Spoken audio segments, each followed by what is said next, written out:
Okay, it's live on YouTube. We'll give it a couple more minutes. He did say he was coming. Everyone's here now. Oh, he's here. Okay, good. We've got everybody. All right. Well, thanks everybody for participating in this Zoom meeting, a first of sorts, certainly a first for me. I've had other Zoom meetings, but not one where I have to sort of run the show, which shouldn't be any different than anything else. But as we always do, the first thing I'd like to do is kind of go through what Ashley calls a roll call and have everyone present themselves and just say a little bit something about themselves, and then we'll go on from there. So I don't have any particular order. I'm just looking at here, and I see Bernie first here. Hi, I'm Bernie Krause. Currently, I've been the resident, or just not a resident, owner of a townhouse since 1999. 24 years in the Army, and I've been in business doing primary security and intelligence work since 1997 when I retired. Then on my screen, I have Brian next. Hi, Brian Prevor, new member to the committee. I live on Houston Street at the corner of Baird. I'm a full-time resident of Washington, D.C., although I've been here now for coming up on 3 months. May or may not go back to D.C. at some point. My background is I'm a lawyer by trade. I work in the financial services industry. I run a compliance business for mutual funds. I've worked for the SEC in enforcement. I worked on Capitol Hill for the Senate Judiciary Committee. I'm doing various kinds of compliance and defense work for a little over 20 years now, and happy to be here. Next one I'm seeing is Mike.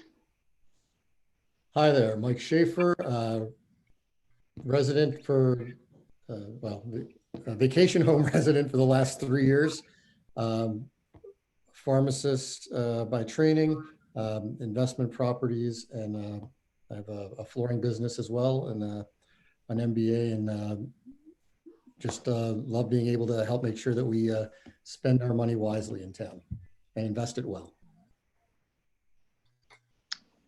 And then Dennis. I'm Dennis Trencher, live here full time. Was in charge of trade finance for Toronto Dominion Bank out of Toronto, excuse me. And I also had a 24/7. I was forced to take it, but I'm glad I did. And I think we have a pretty good committee. Thank you. Okay, and I'm Manuel Bermau, and I'm the committee chair. And I have a background that's all over the place. Most recently, I'm running a 12-store Five Guys franchise. But prior to that, I was an investment banker in Latin America and in several other banking functions for about 25 years in New York. And that's about it. I think the next thing I would like to do is vote. We're going to have a vote. Somebody can request a vote for the to adopt today's agenda. Hey Manny, can I introduce Jimmy, how could I do that to you? I'm so sorry. I didn't see your picture up there for some reason. Go ahead. Okay. Well, I'm Jimmy Lee. I retired in 2015 from DuPont Company after 38 years. We have a house on Van Dyke Street. We've been there since 1991. And currently we're down in Naples, Florida, coming back tomorrow. Okay. So anyhow, I would like one of the prior meetings members to vote on and agree to the minutes that were so kindly taken by Bernie.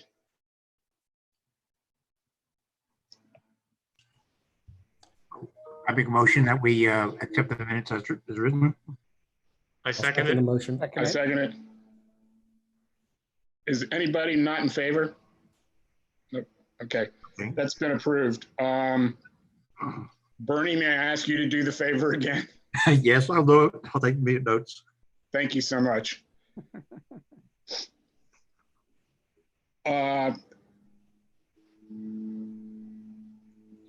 think the first thing we would want to do is have an update, because that might be helpful to everything else we're going to be doing, is have an update from Scott on the town side. Scott, are you there? Yes, hold on 1 second. I was trying to multitask. That's all right. I'm having trouble getting stuff up on my screen at the moment. Can you repeat your question? I thought we would start the bulk of the meeting with you giving us an update on the town situation especially after COVID-19, and where you see, the cash positions and sources and uses of monies being used over the let's say the next 3 to 6 months.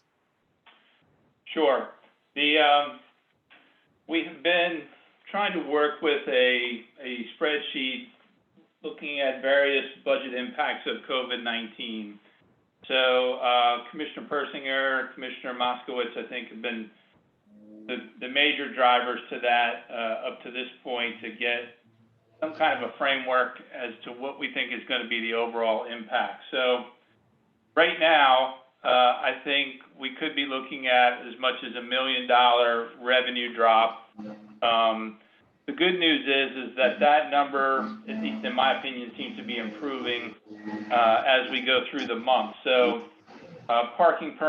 seasonal parking permits have been strong, beginning really late last week and continuing through this week. The meter revenue is going to start upticking here shortly. We've had, for the first 2 months, we've had good months, transfer tax and building permits, but there's still a lot of questions on what is our summer really going to look like this year. So one of the big driving factors right now is the ban on leisure and vacation rentals is still in place. So that is going to affect our revenues. Question is how much and when. And the fact that the restaurants are I think as of today only carry out, but they are intending to a level of authorization here in the next, I guess, the next week, and how that's going to affect traffic in Dewey Beach, as well as parking and the number of people that are here and stuff. Beach has normal activity, and so the hope is that we can close that $1 million gap. Now, from a cash flow standpoint, I think we're in decent shape, especially through the summer months, based on the general fund operating balance, and probably the Brown Advisory, a short-term fund that we have that's really related to funds that were generated off the general fund and put in that short-term account that is completely separate from the beach and beach fund investment accounts. So there's going to be some additional discussions on how do we take down cash, all that stuff over the next few months. We have inquired with Fulton Bank on a letter of credit, or line of credit, I'm sorry, and we have the background information on that. We have not decided at this point whether we're going to actually pursue that line of credit. There's been some discussions, at least at the basic level, as to whether we should consider maybe some ordinance change or some legislative change to allow us to borrow on a temporary measure from the beach fund. But right now, I think that is not something that we would need to do unless things go in reverse direction of what we're seeing right now. That's kind of the overview. Just a question, so sort of, so we can all get it in our minds is of the, the short-term funds that we manage as an investment committee, how do you see that you will need to dip into them over the next couple of months? Asking me is, I'm sure, I lost you. are you asking me as the town manager? Yes, what you think is, as a town manager, that you're going to need to, you said you might have to use our, the funds that we have currently invested. I was just curious what kind of usage you see happening over the next several months. I think my preference would be that we draw down the general fund operating balance, which if I recall from the last month's financials, we're probably in the $1.1 million range. So I really am hopeful that we won't need to even touch the Brown advisory accounts that are in the short-term investments. At least that's my feeling right today, is I really think that there's a low chance that we would need to even discuss those funds until at the very latest later this year or maybe early next year. But again, the revenue stream seems to be turning a little more positive, and we'll know probably quite a bit more as we get into early June as our parking revenues are going to start looking like from seasonal parking passes. I think as of yesterday, our budget anticipates a total of 1,600. We had sold like 580 the other day, and those numbers are strong even today coming in. So I don't want to knee-jerk react and move money that's in investment accounts unless it's absolutely necessary.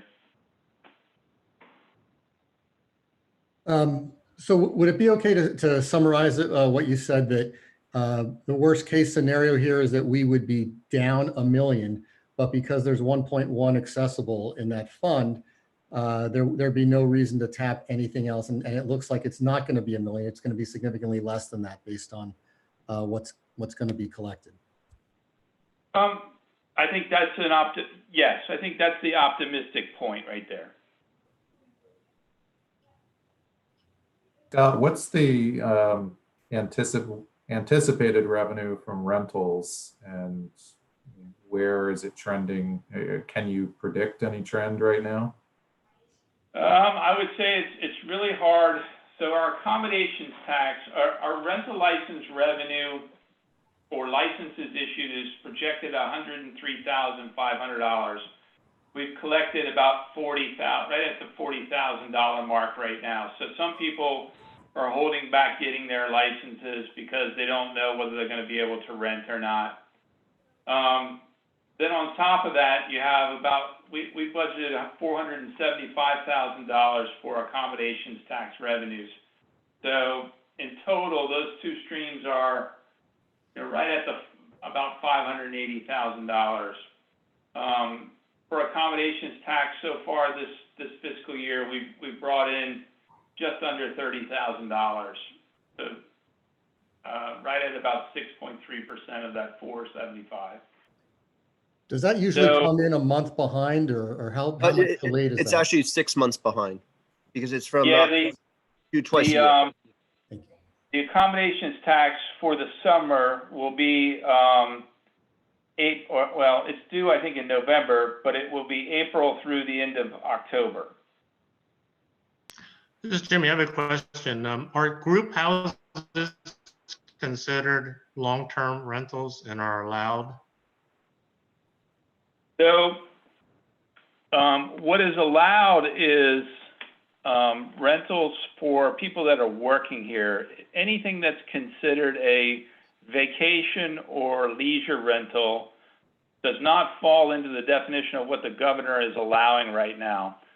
So, but there is a question about if somebody's rented for 4 months, that's kind of outside that 3-month window, and I think that's in a little bit more of a gray area. But the whole point of the governor's ban was vacation and leisure rentals. So if your rental is so you can leisurely enjoy Dewey Beach or you can vacation in Dewey Beach, that's not a rental that falls within the governor's allowance right now. But isn't there some consideration being, I thought I'd heard somewhere that they might lift that as of June 1st. I don't think it'll be June 1st, but there's heavy pressure on them to lift that by June 15th. So right now, in the phase 1 opening plan, that short-term rental ban has been extended to, or the vacation leisure ban has been extended to June 15th. But there is heavy pressure to kind of move that date earlier in June. But there's been nothing that's been released right now from the governor's office. So group houses then are not considered to be allowable rentals. Is that right? So, for example, our lifeguards are working in Dewey Beach. Our lifeguards could rent a house for the summer and rent it for 3 months or 2.5 months or whatever, and that's allowed because the primary purpose of that rental is to provide housing for their work. It gets into the primary reason why the rental is being secured. If it's for leisure, it's not supposed to be allowable right now. But if it's for work, let's say, for example, an odd twist of it is if you came from out of state and you said you're going to rent a house for the summer, but you're working from your house and you quarantine for the required 14 days, you may be able to meet the definition, even though that's not the intent of what the governor, I think, put out. But there's a lot of back and forth right now on this definition, and that's why I think the date may move up some from the 15th, but I don't have any other guidance right now other than that's going to be in place until the 15th. Scott, this is Dennis Trencher. There's always been a problem where some people do not want to pay the rental tax. They say, it's my family here. This will happen more often right now, I think, where people will say, I'm not renting it, it's my family. How can this be enforced? Enforcement of that has been difficult. We're bringing on, we are going to have a fellow from the University of Delaware IPA program working remotely this summer to develop kind of a playbook and a campaign for us to do better communication with property owners that are renting and advise them of, when their taxes are due, how they calculate the tax, make sure, there's some kind of check on whether these places are being rented, identify what is the family relationship that's allowed, and then, kind of do some on what are what have other communities used for the disincentives, whether it's fines or, withholding of licenses and stuff like that. Who will be enforcing this as of now? So the issue of the license right now is enforced by the building official. That's who's responsible for it in the code. Okay, if I can intervene, I know that there's a lot had gone on, and I'm sure we're all as owners and whatnot very interested in what's going, but let's not deviate too much from what we're trying to do. I'm going to bring it back to, I'm going to thank Scott for giving us an overall update, a nice update of what's going on and answering some of the questions as it relates to the investment portfolio. And I would now ask that Dominique go over in much more specific detail how they're seeing everything and how our portfolio is performing. You're on, Dominique.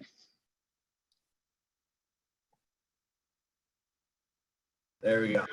Sorry about that.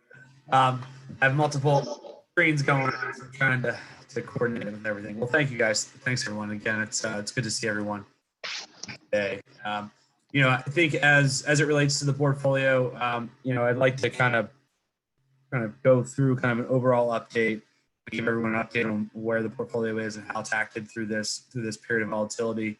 But really, I mean, I think it might make more sense, just given everyone's world and everyone's how this has impacted everyone individually. You know, if we can make it more conversational, I'd be happy with that as well. So feel free, as I'm kind of going through things, to interrupt with questions. I'm happy to answer, you know, to the extent that I can, any questions that you all have.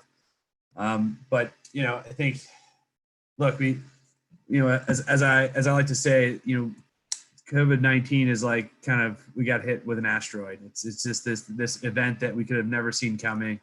And it has just thrown everyone across the world into, you know, into something that they never thought they would experience. You know, certainly we saw that within the equity markets, and then the reaction both, you know, from, you know, both monetary and fiscal stimulus, you know, throughout March and April. You know, as it relates to, you know, I think the biggest thing as it relates to your portfolio specifically is around kind of what happened within the fixed income markets. We saw coming into March, as towards the middle of March in the fixed income markets. And I'm going to share my screen because I think it's going to be easier to talk through some of this stuff with a shared screen. So just give me one moment. I'm going to put it up so everyone can see. Share. I think this is it. Share. All right. Let me know if you all can see this. Can everyone see this? Everyone see my screen? I can. I can. Yes. Great. Yes. So let's just go start back at the front, because I think some of these slides are really good and really talk to kind of what happened. So, you know, again, the sell-off across the equity markets was really broad-based, you know, with the exception of really of U.S. Treasuries, which makes up the predominant, you know, the majority of you know, the Barclays aggregate, which is the benchmark that we're benched against in, you know, the largest holding of Brown Advisory's intermediate income fund that the town owns. You know, I think what was the biggest differentiator was really the small caps significantly underperformed large caps. Value stocks significantly underperformed growth stocks. And really going into this, you know, we were already pretty cautious on the overall markets, given where valuations were, and you know, I think coming in we were pretty conservative, and what we I think didn't expect was really the sell-off in high quality corporate bonds, and really what happened was, this is a good depiction of kind of, you know, the different asset classes and how they performed. You know, I think as people started to feel the potential for what this COVID-19 could be, you saw a lot of people buying treasuries and just going to cash, and selling their fixed income allocations. And so a lot of large mutual fund shops went to market and tried to, in times when you need to raise money or raise cash, you know, you're going to try to sell, keep your high quality and sell your low quality within the fund structure that you're managing. And so they went to market with kind of their, you know, that investment grade high yield, low investment grade and high yield bonds, and went to market. And what happened was there was just no bid. There was no bid for those bonds. And so over time, they had to just go up in quality in order to actually liquidate anything to give their investors back cash. And so you saw a major sell-off in really the best credits across the corporate landscape. And so, which is a lot of what we own.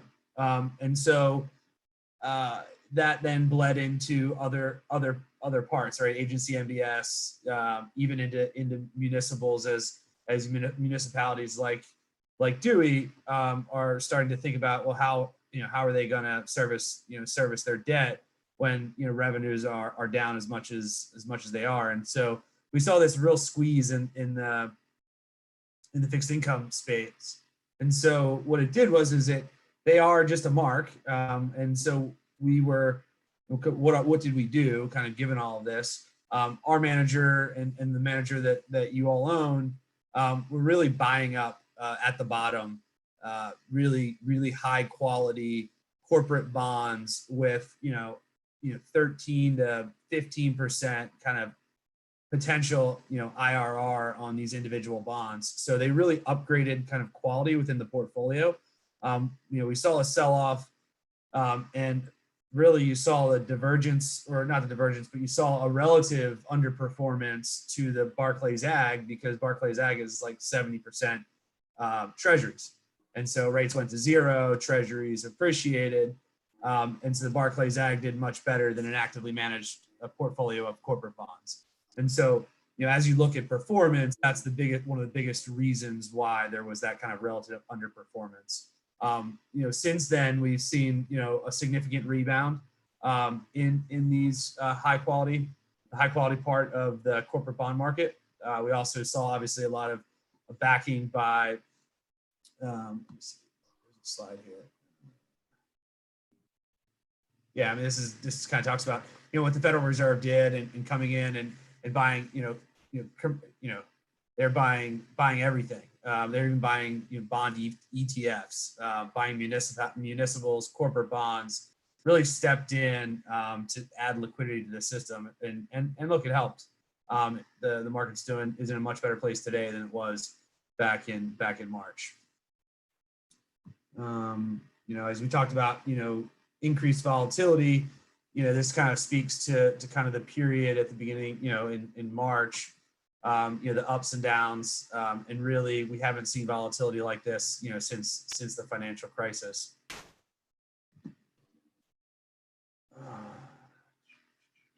Again, this is a good page that we like to look at as we think through. We're in a recession. I mean, there's no question about that at this point. We see kind of initial jobless claims and where we are with unemployment at kind of historic levels, which is tough, and I'm sure that's affecting everyone here on this call. And so, we're certainly looking at that closely. My family owns a lot of small businesses, and all very, very affected by this pandemic. And as we think about kind of where we are today in kind of the equity markets, again, as I mentioned, that kind of real divergence between small caps and large caps, and really thinking about a lot of the small cap names that were in your portfolio.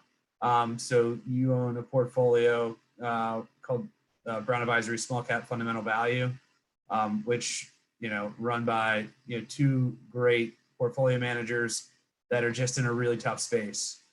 They've had significant turnover in the portfolio. They sold 11 names in March, and added really just higher quality, kind of better capitalized businesses within the portfolio. But small cap value has just been a place that's been really, really hurt. They on a relative basis, I mean, they're ahead of their benchmark, but on an absolute basis, the portfolio is still down 29%. So really tough, and I think it's something that we ought to think about as we move forward and move through this, with a couple recommendations to the portfolio. I'm going to fast forward it just to kind of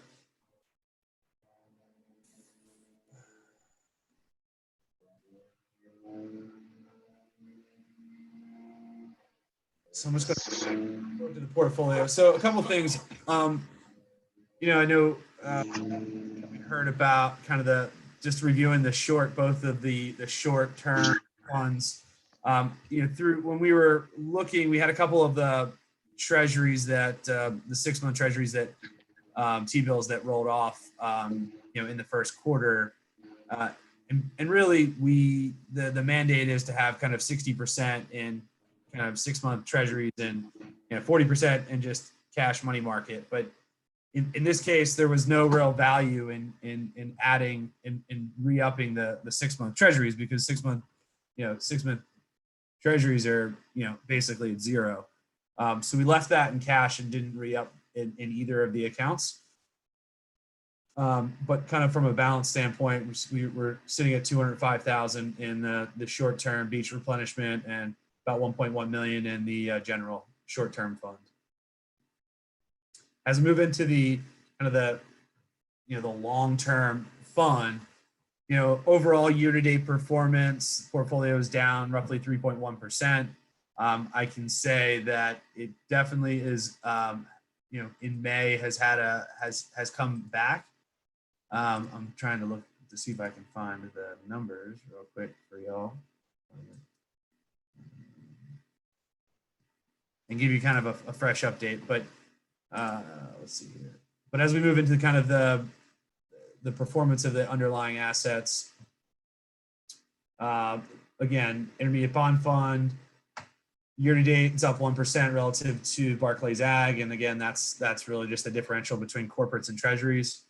But overall has performed quite well in the environment overall. Is really quality has come way back, and the changes within the portfolio have really been additive. Flex equity did underperform in the first quarter, which was, we would expect to be pretty in line as the beta of the portfolio is pretty close to 1, and does have a pretty low tracking error to the S&P 500. But to date, I ran some numbers this morning, or just a little before the call, to kind of see where we were currently.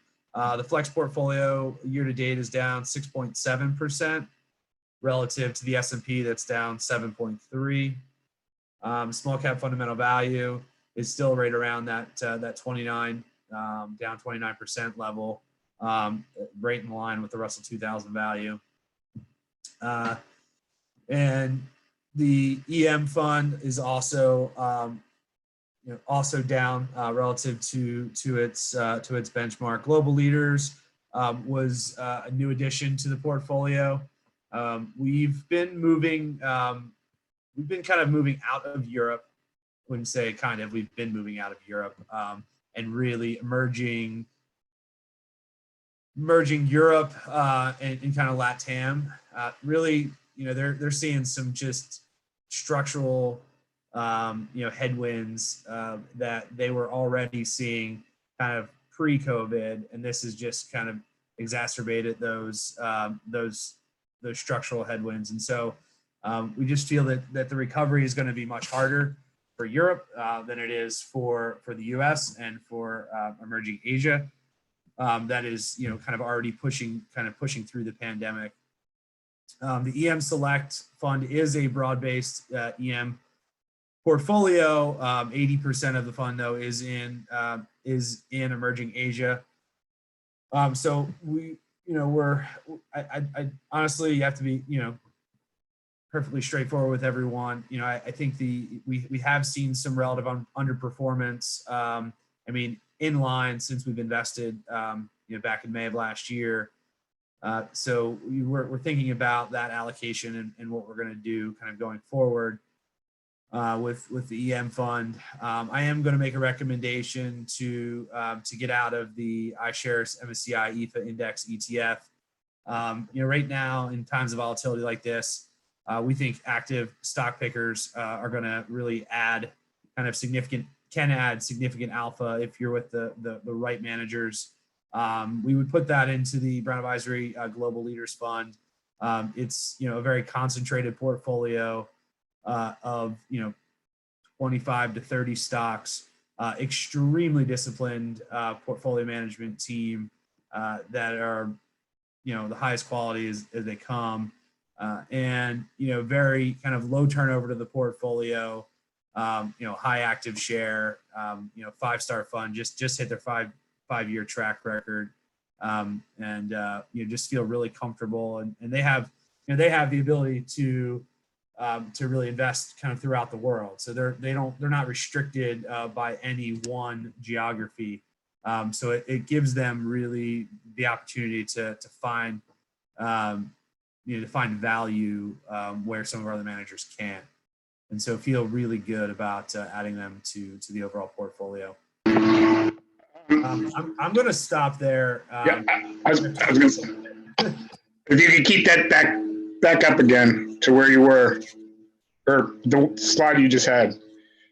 Yeah, my question is the following. Actually, it's two-folded, and I'd like to have other committee members opine on this also.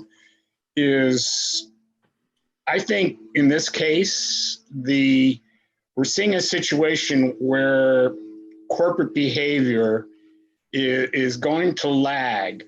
We're already starting to see some fundamental changes in corporations. I can cite one that's stuck out at the top of my head and kind of surprised me was Disney dropping their dividend payments. But we have bankruptcies that are starting to occur. I'm sure that we are still in a period where we haven't seen a lot of this. I think the storm is still going to hit us and hit us hard in the next quarter or even the next 6 months from a credit point of view and from bankruptcies and from other problems that'll generally, I don't see a very optimistic scenario for the markets. So I'm curious how Brown Advisory is seeing everything. And then going back to I know you're big on this Brown Advisory Global, but also they're down year to date 13.1%. And I look up at the flexible equity portfolio and it's only down 10.9%. So I'm just curious, what's the differentiating factor there? No. So the global leaders is down 8% on the year, relative to its benchmark that's down 11.2. That's the benchmark return we invested. This report is as of 4/30, and so we invested within the month of April, and so we don't have kind of any significant performance there to update. So you'll see performance on the next report. So you're saying you're looking at figures that are more current, and it's only down 8% versus the. Yeah, that's year to date. As I pull up your portfolio, just give me 1 second.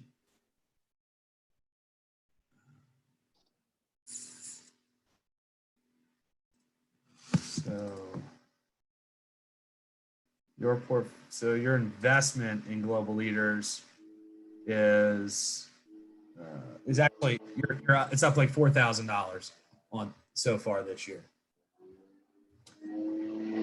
Cost basis of 49,300. The current market value as of yesterday was 53,400. So the fund for year to date, but since the time you started investing with them, you're up on the position. So. And how does that compare to the other one, the flexible equity portfolio? Yeah, well, flexible equity is a large cap U.S. strategy. And so, there's a couple names that overlap, but for the most part, just completely different mandates, right? One's going to have global, that's kind of 50% in the U.S. and 50% kind of, elsewhere in the world. So, they have that ability, that flexibility to really look for value kind of outside the U.S., but kind of leveraging our internal analysts, U.S. analysts, here. So they're based in London, that team is. And so they have a research team in London, but they also leverage our analysts, in our Baltimore office, so they can kind of look at kind of the U.S. and kind of the rest of the world. And the U.S., they've done a phenomenal job. So Dominique, is great. I'm sorry again. Why? I mean, when you say big cap global funds, I think that's immediately to me says it's a little bit more conservative and a little bit more safe haven type of thing. But why do you like the Brown Advisory Global? Do they also have a safe haven approach, or are they? Yeah, they absolutely do. And so their biggest driver is kind of what they call. I mean, they're two guys, Mick and Bertie, are the two portfolio managers, and they talk about ROIC, right, return on invested capital, and they have a very keen focus on that, along with kind of business moats. And so they really think about anything that kind of gets into their space. One, they're super disciplined on price, and so they're very focused on not overpaying for stocks, even if they love the business. If they don't have a high return on invested capital, they will not invest in the business. And if they don't have at least kind of two moats that insulate them from, from competition, they won't invest. So that does limit their universe, but they are going after really high quality compounding businesses. And I also should just mention that, within all of these funds that were invested in on the equity side, every one of these managers was active in upgrading and kind of re-underwriting every one of their positions within the portfolio. We really saw just an upgrade in overall kind of quality, really looking through to balance sheets, making sure that, these businesses had, had the cash on the balance sheet to be able to weather this storm. Within the flexible equity strategy, they owned Delta, they owned General Dynamics and United Rentals, and they eliminated all of those positions as COVID started to come through. Also they eliminated Wells Fargo. They added more multi-asset class financials and added to KKR and to Blackstone Group. Added in the tech sector, they got rid of Broadcom, added Analog Devices into it, and then used kind of trimmed Apple and Visa to add to some of these other positions. So to kind of trim their winners, where they really saw kind of deep value within the sector. They added to those other names that were just high quality businesses that they weren't able to buy due to pricing discipline. And as prices fell, they were able to buy businesses that they've liked for a long time but couldn't get into because of price. And so a lot of all of our managers were doing that in the depths of this in March. And so kind of coming out the other side, the quality of each one of these portfolios is much higher, and we feel as a kind of a broad team feel really good about it. I think to your first point though, Manuel, your first question just around the outlook and our outlook. Look, the market's very, very expensive at the moment for what earnings are. We've seen the big five, right? The big five stocks now make up more than 20% of the S&P 500. We haven't seen five stocks make up 20% of the S&P 500 since 1999, and that's Facebook, that's Apple, Amazon, Microsoft, and Google. FAAMG is what they're calling it. Is the acronym. And so what does that mean? I think it's are they going to be able to kind of deliver the same type of outperformance that they have in the past? I think time will tell. We're at this point where Amazon just said they're going to buy AMC theaters, right? And so does that go through? Are they going to continue to buy up businesses in this environment? Yeah, they probably are. And so they're going to get bigger, but are they going to get too big and not be able to perform like they have over the last 10 years? And so we're watching those closely, but that's really lifted the tide. These five businesses have really lifted the overall tide. And I think I read something that if they in the next few years, if they continue to grow at 10%, they'll be 35% or 38% of the S&P 500. So we're seeing very few companies lift up the entire equity markets, which is I think you all would agree is a little concerning. And so that's been the real story is the market's fairly overvalued in a lot of ways. And I think you're right. This is not over. We're going to continue to see bankruptcies come through. Businesses are going to fail.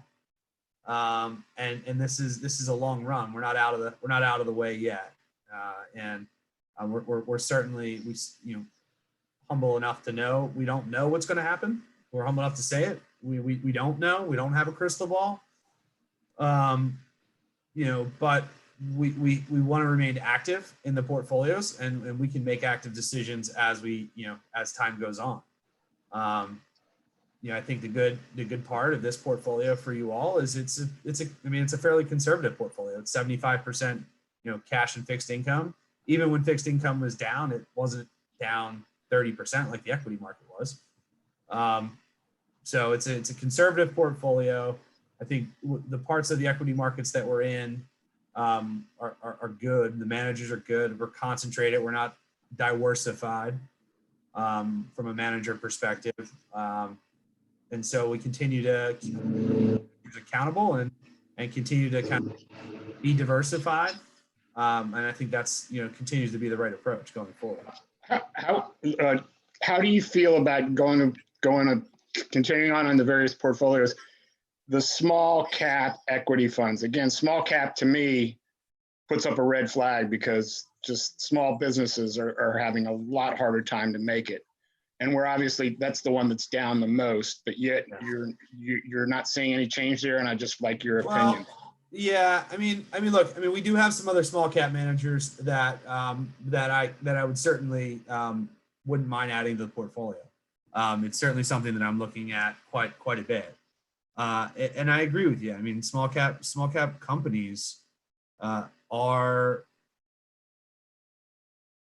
more affected than some of these larger cap companies that can easily survive.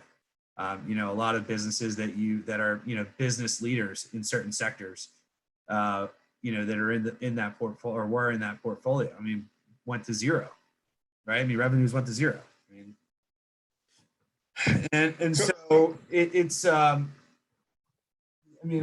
think it is a deep value portfolio over time. Value has if you look at a 30-year chart, small cap value was one of the top performing asset classes, but it doesn't come without volatility. I would probably think if we were going to make a change, I would look to add more of a core manager that's has a little less volatility. We just added a manager onto the platform in Calvert, small cap. They're they tremendous track record, 5-star Morningstar fund. We like them really well. We like them a lot. Certainly it has lower volatility than this fund, and a good management team that we like a lot. But it's going to be more core. It's going to have a little more growth to it, less deep value, and so that might be an option to kind of switch into something like Calvert. Well, you're suggesting that we get out of the iShares, which I think is a reasonable request. But my question is, should we lighten up at all on the small caps? It's not a big allocation, I guess, right? If we were in a 70-30 portfolio, 70% equity, we would probably have 10 to 12% in small cap. In a diversified portfolio. At 4% of this portfolio, I don't think it's certainly not a large, huge position. We can certainly size it down a little bit, but I think we can also do that by adding a manager that is a bit more core, has kind of lower volatility over time, and that would, to me, I think that would kind of help ease. Okay. Some of your Could I ask some of the other committee members what they think? Anybody? Yeah, I definitely have some thoughts on what you and Manuel were just talking about. I also have a couple other questions about just what's presented. I'll just make the observation right off the bat about the question of keeping in small caps. I think I share Dominic's view of keeping it. For the simple reason that I don't look at a portfolio, the common refrain that past performance is not indicative of future performance. The fact that it is down a lot to me is not necessarily reason to sell it and trade into something else, because that would reflect sort of the worst behavior of selling at the bottom, buying at the peak. I think the question is, what do we think are the prospects for small caps? And I'm not sure. I don't. In some sense, I think small caps maybe have not hit bottom, but with a good manager, I think there's a lot of upside, and 4% of the portfolio. It's not an unreasonable, it's not a huge risk, and it's a decent hedge to try to generate a little bit more alpha than you're getting from a 70% bond portfolio. I do have a question about the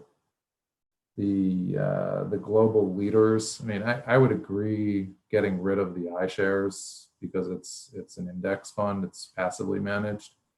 But I do wonder whether that's a fair comparison to global, because an EFA fund is just that. It's Europe, Australia, and Far East. Mhm. Global leaders, that's a go anywhere fund. So I mean, are they boosting their performance by investing in the US? I don't know anything about the fund. Yeah, no, and I'm happy to share. I can send the committee kind of an overall update on whole deck that kind of gives their investment kind of thesis and kind of a breakdown of their holdings, past performance. I mean, yeah, there's no question about it. I mean, 50% of the is in the U.S. is U.S. companies. So I mean, it may not be, relatively speaking, performing very well with regard to the EFA portion of that portfolio. I mean, it's not hard to say. Yeah, I mean, it's it actually has not underperformed as much as you might think. I mean, because everything was pulled down together, right? Yeah. And so there are pockets. They have some investments in in Asia and India, Yeah. where they've really found some really high quality businesses. To the point where they just actually sold out of JP Morgan and bought and added to 2 Indian banks, which because they really just feel that the relative value is better there than it is JP Morgan. Now, I'm not saying that we as a firm we still own it, JP Morgan, in multiple strategies, and actually Flexible Equity owns JP Morgan. Because they have that mandate to go outside of the U.S. And they feel that from a price and a future IRR perspective that they're gonna get better bang for their buck with those 2 businesses. So just an interesting kind of the way they can kind of look at the world and see where things have really sold off significantly, but yet have high conviction in names like those 2 Indian banks. So it's and I have to say these 2 managers and this entire team is they're the most disciplined group of investors that I've ever come across. To the point where they have and a lot of managers do this, but they have a drawdown discipline where if a name falls 20%, they do a drawdown review, and they exit 100% or they add to the position. So they do these, and they did I think 8 or 9 of them in the first quarter, and I think they added to 6 and took 2 names out of the portfolio, and so I think they're focused on return on invested capital. Their discipline on not overpaying for companies. Their discipline around. Or I should say their open mandate to kind of invest all around the world, make it really attractive. I just don't think that EFA, Europe are really.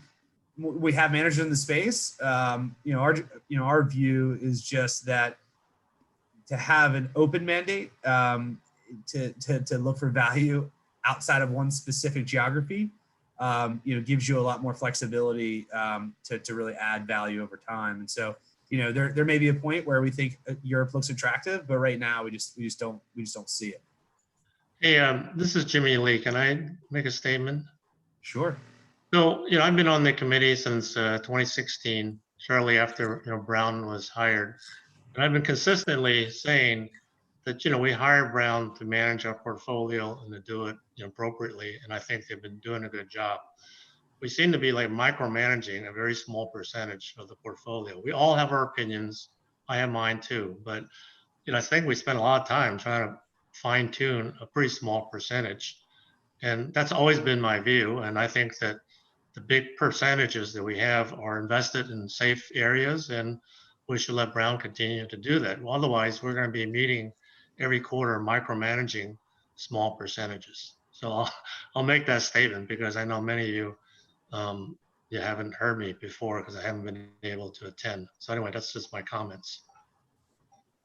I think that's an important comment, and I think that's a fair comment. But I also think it's up to the investment committee to have these discussions and make sure everybody's comfortable. We do have a professional advisor advising us, but ultimately, if it was only him, there would be no need for a committee.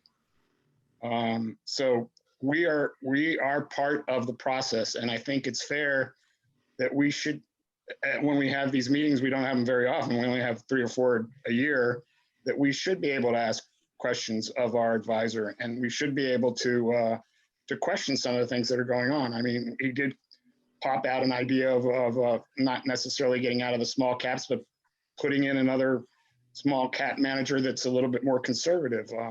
So, you know, I think it's up to Brown to listen to our opinions and understand what we're thinking. But ultimately, I agree with you. He is our advisor, and he should manage the portfolio the best way he sees. And it's, as far as I can tell, what he's saying is that he's comfortable and would like to take the iShares off the books and put that monies into Brown Advisory Global. That's his, and as a committee member, I'm fine with that. I mean, I think he brought it to the committee, and I think it is ultimately a Brown Advisory decision, but I think the committee has to have some kind of opinions on these things also. So, I mean, I'm fine with that concept. I'm also fine with the idea of putting in another small cap manager, maybe taking half the money into that small cap manager. I don't know, Dominique, if that's something you're really feeling strong about or not, or how that works. Yeah. Yeah, we can, you know, I think it's going to be at the right time. I think to Brian's comment, you know, we want to just sell just to sell, you know, at the inopportune time. And so I think, you know, we'll continue to monitor it. And if we see the right time to add the manager, we will. Whether we add a just kind of a pure growth manager and do kind of a 50-50 growth value split between 2 different managers. We can over time move into small cap again, which has a growth tilt to it, but still is relatively kind of a core holding, small cap holding. So I think to your point, I think let's move out of the iShares and we'll kind of continue to evaluate the small cap position. And if it, you know, feels right to add to it, you know, to add a new manager, you know, we'll do that. Okay. Unless anybody else has any other questions, we're going to move on. Got 2 other questions. Sure. First, when I look at these asset weightings, they don't add up to 100%. Because there's a cash position as well. Ah, okay. So here's the right side. Yeah, okay. Second question, you at the beginning of your presentation, you mentioned the manager moving, basically taking the buying opportunity and buying higher quality bonds. Mm-hmm. How did they do that? Did they sell off something else to create cash, or did we move out of cash into fixed income? Yeah, so they had I mean, you know, with active managers, I mean, that's, you know, both hurts them in up markets and can add in down markets, having that cash position as most do. And they came into this with higher cash positions. Gotcha. Okay. So they're able to take advantage of those cash positions. And good. So kind of across all of our strategies, you know, we were able to kind of put that cash to work and just increase kind of the overall kind of quality of the portfolio. I mean, this is a kind of corporate investment grade bond portfolio anyway. It's, mm-hmm. you know, right over the plate, and that's why you all own it. And so, you know, relative to some other strategies, you know, this certainly held up the best of any of our strategies. You know, some of the credit markets, you know, got crushed. You can see that in the performance. It's done pretty well. Yeah, it has. And so I think being able to take advantage using that cash position, putting that money to work, they just increase the overall kind of, double A, triple A part of the portfolio. Okay, thank you. Yeah, sure. Anybody else have anything?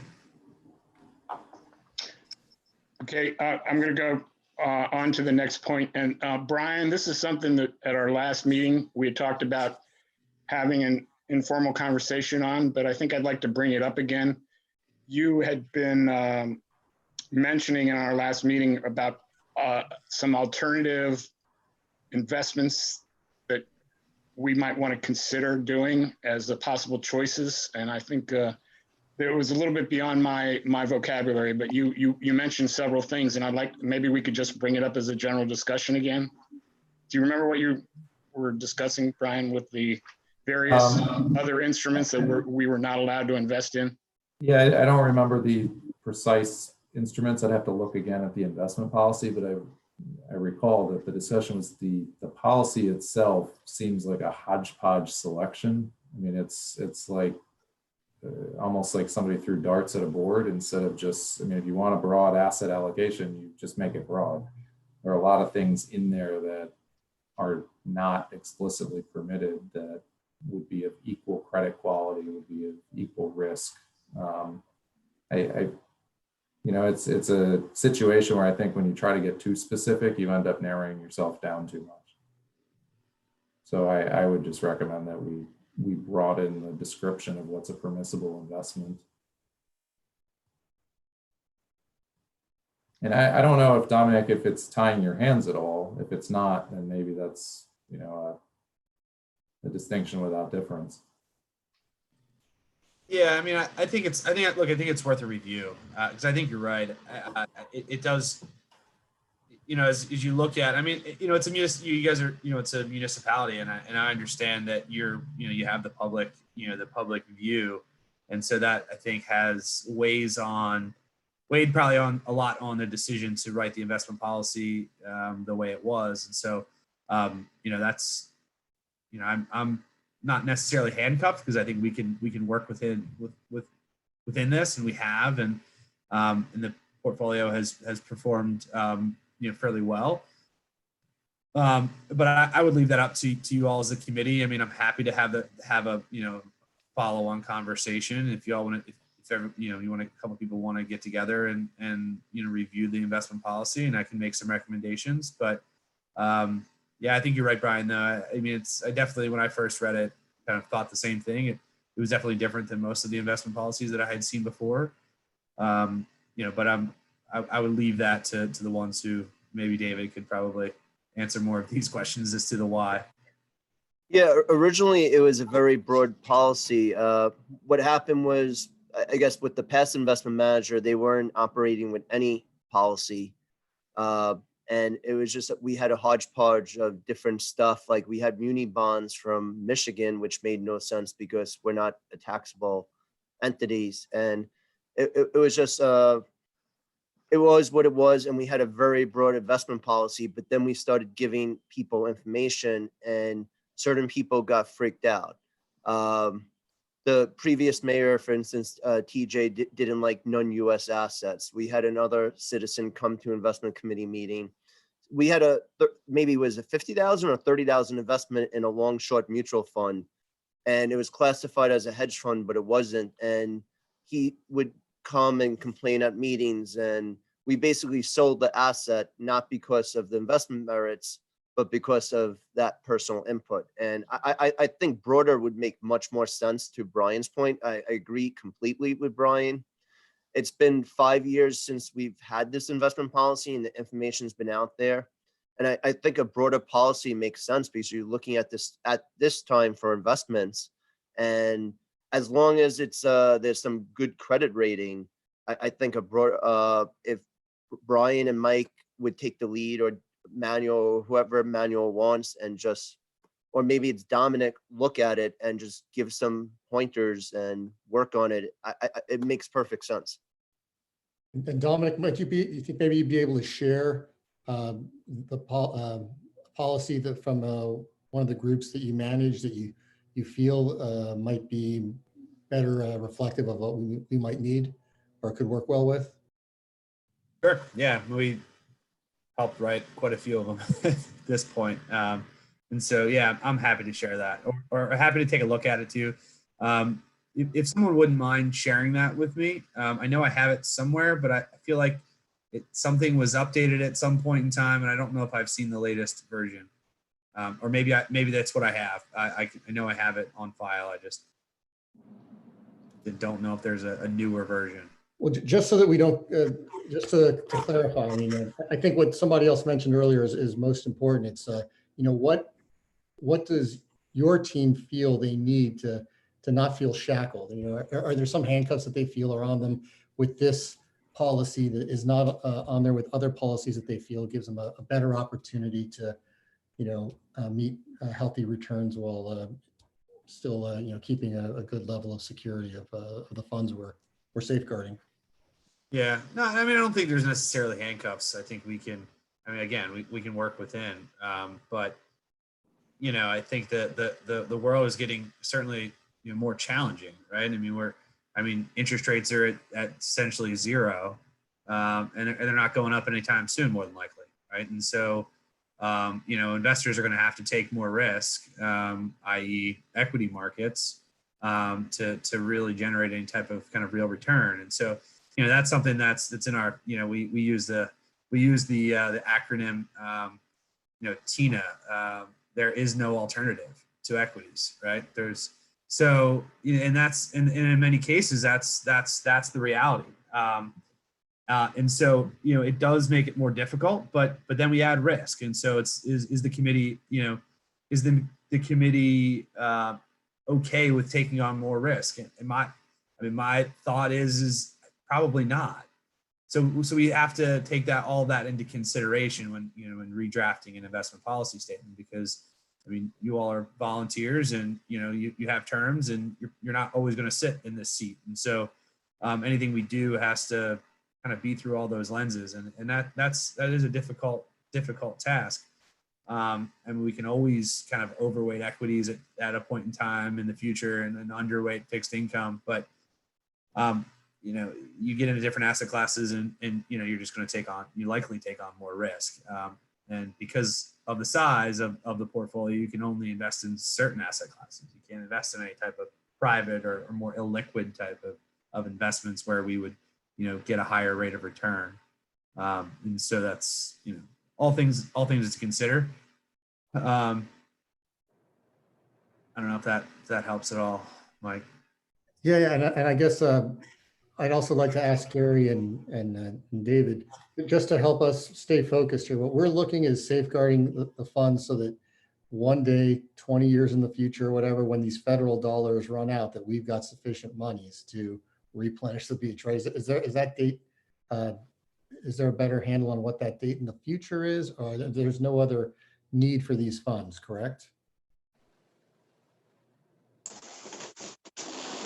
David, do you want to respond? Do you want me to? Well, it would be helpful for your thoughts, because what Mike said was exactly the plan as of a year ago. It's basically the beach replenishments are cost about like $3-4 million a pop.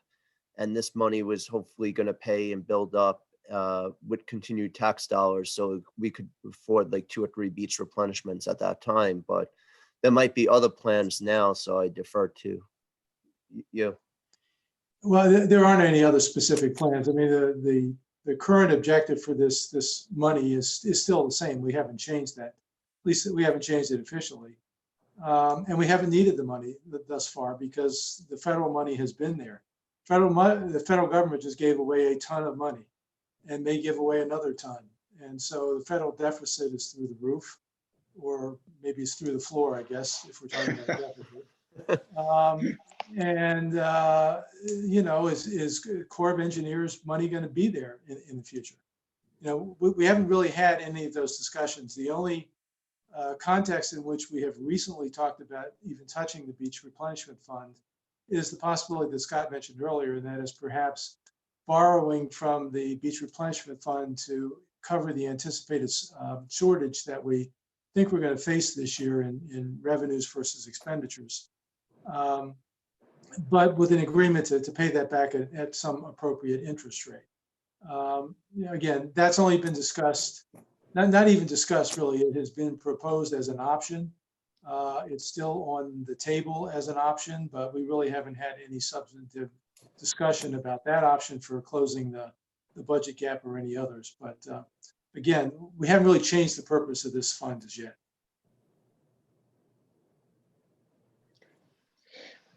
Just to go back to what we were discussing, Brian, I'm going back to you, and I've heard Dominique's point of view.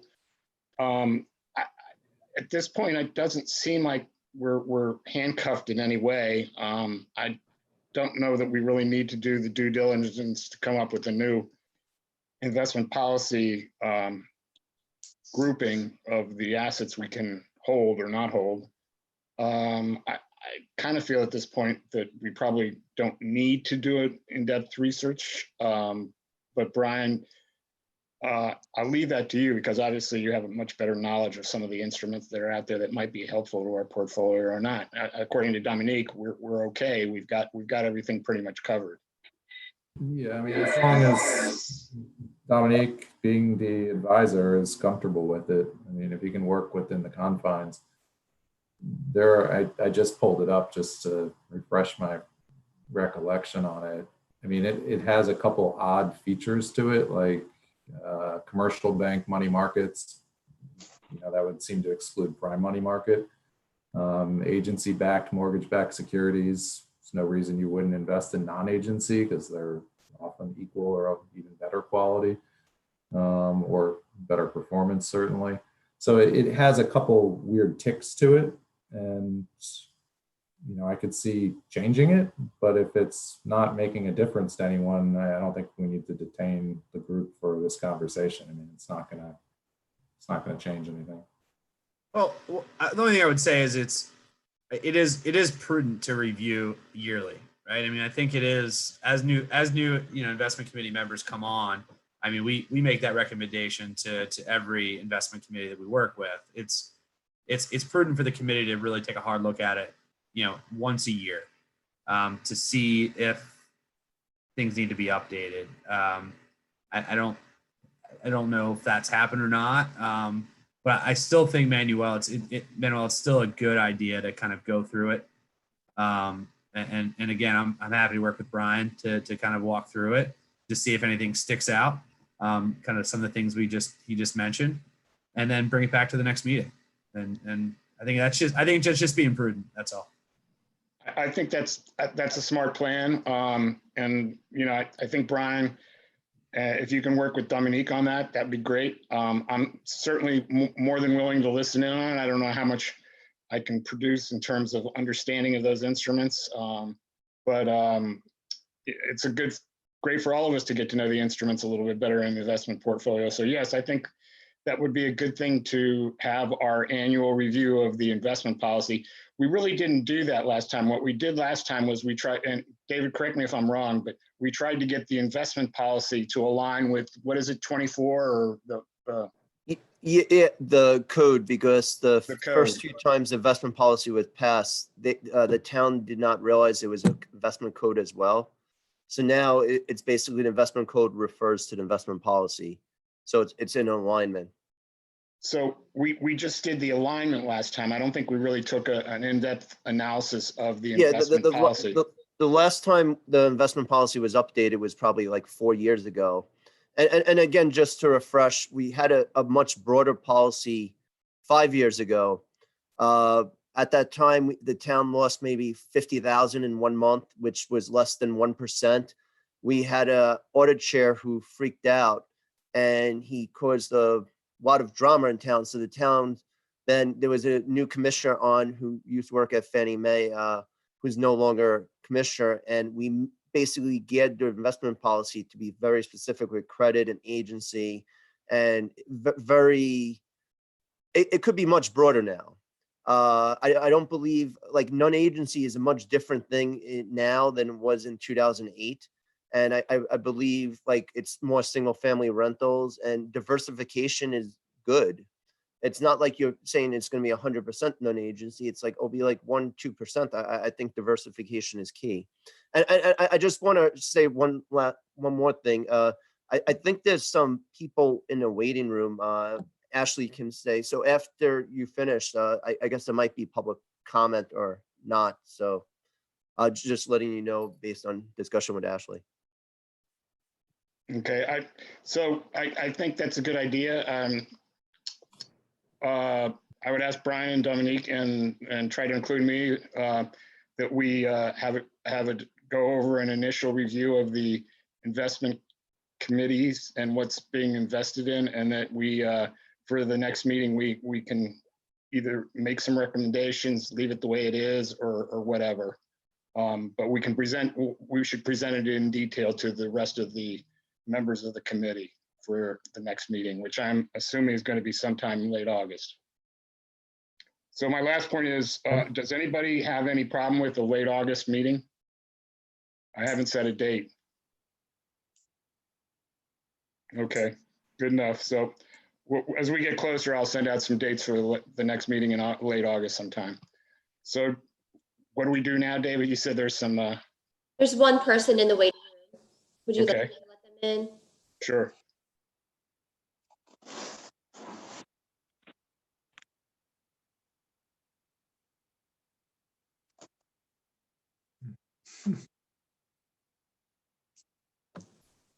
They may just be listening. I don't see anyone sitting there.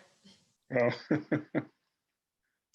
I'll keep him in and I'll mute him for the time being. And if he comes back, we can just keep an eye out, I guess. Well, I think we're pretty much at the end of the meeting. So if I could have someone make a motion to close this meeting, I would appreciate it. So moved. All in favor? Aye. Aye. Anybody not in favor? Okay, so we've officially closed the meeting. I want to thank everybody for all of their participations. It's great to have a good committee and a strong committee with diverse backgrounds, and I appreciate everybody, all the work that everybody does for this. Thank you. Hope everybody, soon that we're out